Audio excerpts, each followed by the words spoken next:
King-Ohgers, assemble.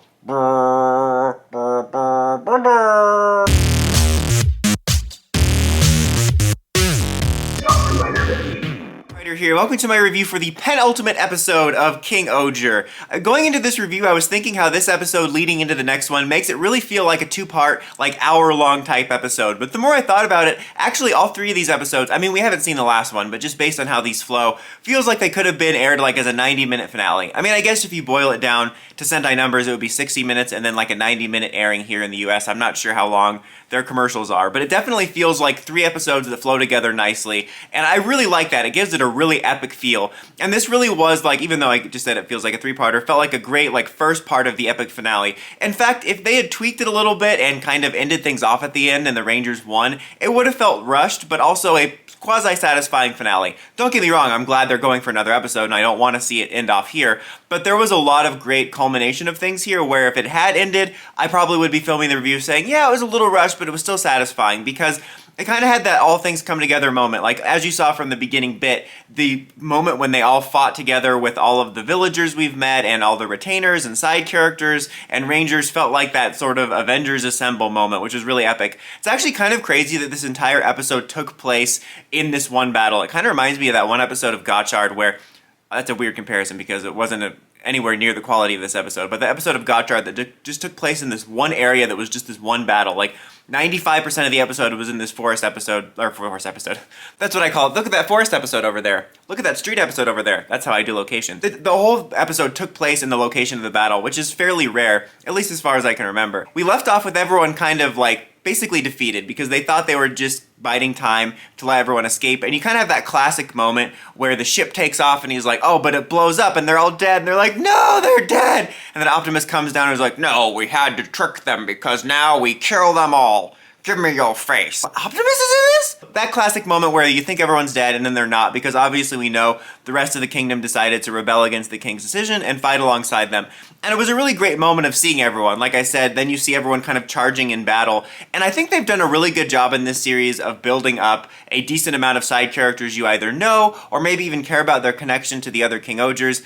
And even the kingdoms themselves. It's not like we know like a dozen people in each kingdom, but we spent enough time with each kingdom where we kind of know how they interact with their king and what their culture is like. So I think this was a really great culmination of like everything in the series so far in that regard. And it was kind of more about all of the kingdom and the retainers supporting the Rangers while they were healing. And then the bigger moment is not only do we have like all the returning characters that decided to rebel, but we have returning from the dead characters, which I'm going to assume, much like with the Bugnarok thing or the Deathnarok guy, this is tied to the movie. I think the movie is out-subbed now. I probably need to watch that. I might try to watch it before the finale. I mean, it's not that much big of a time suck. Sentai movies are what, 15, 17 minutes? Basically, you get a bunch of characters coming back from the dead. Very much reminded me of the scenes in like the Jungle Fury finale where you have all the masters together. But you have like Jeremy's mom, you have Himeno's parents, you have Lebowski's predecessor, and you get nice moments with each of them. Like, you have a nice moment with Jeremy and his mother. You also have Bulk, who I just always call Bulk. That was probably the least effective return to me. It was nice to see him back, but I'm like, I can't even remember when he was the real him, so that was probably the least effective emotionally.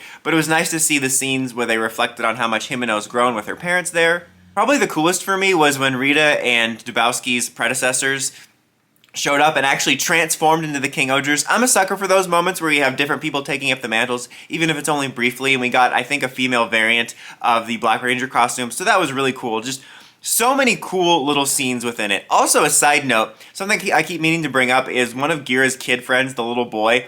He's got to be wearing a wig, right? If he's not, I don't mean to insult you, but your hair sucks. No, but it looks like a wig. Like, how bad is his hair? Or is it just not like peasant-y enough that they have to give him this wig? Again, maybe it's not a wig, but I just happen to think about that when thinking about all the returning characters.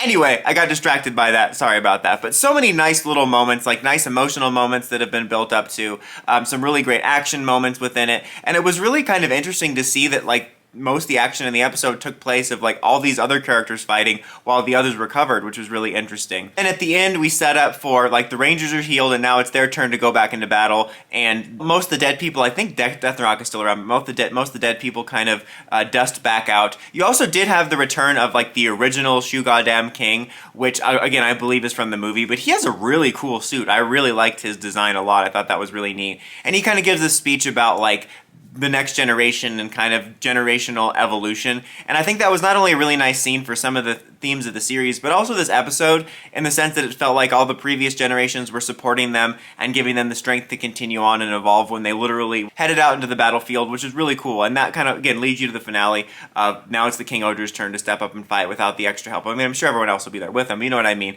the extra help from the dead. But man, what an epic episode. It was really, really cool. Like I said, really rewarding in terms of all the buildup of the relationships between the characters and the kingdoms, even the returning characters, like from the dead and all that. That was just really cool. Not to mention, the score in this episode was on point, especially in some of the early scenes when all the characters were returning.